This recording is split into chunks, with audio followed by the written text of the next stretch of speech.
The echoing silence. It was a cold, foggy night when Ella decided to visit her grandmother's old house, a place she had avoided for years. Her grandmother had passed away a decade ago, leaving behind the house, forgotten by time, and filled with secrets Ella had never dared to uncover.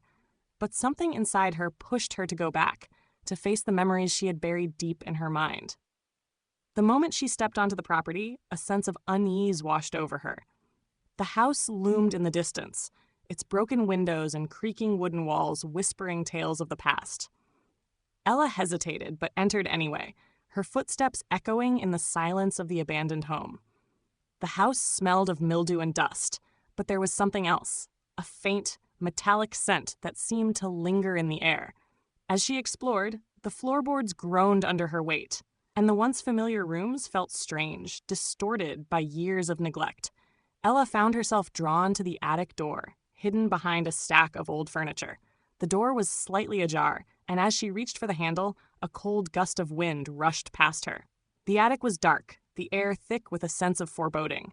She stepped inside, and the floor creaked beneath her. Her heart pounded in her chest. Suddenly, a voice echoed through the room, a whisper, soft and distant. "Help me!" Ella froze. She knew the voice. It was her grandmother's. But that was impossible. Her grandmother had been dead for years. She called out, her voice trembling. "Grandma? Is that you?"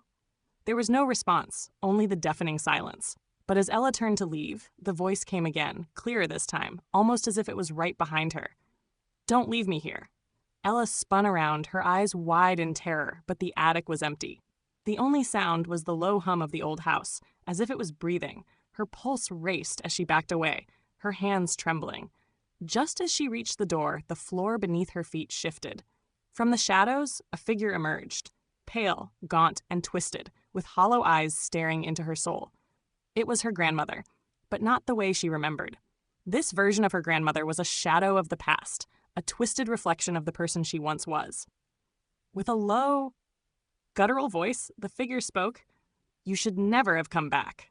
Ella screamed, but no sound escaped her lips. The house closed in around her, the walls stretching, as if trying to swallow her whole. The figure reached out, its icy fingers grazing her skin, pulling her toward the darkness.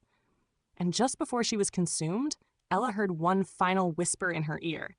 "Now you're part of the house." The attic door slammed shut,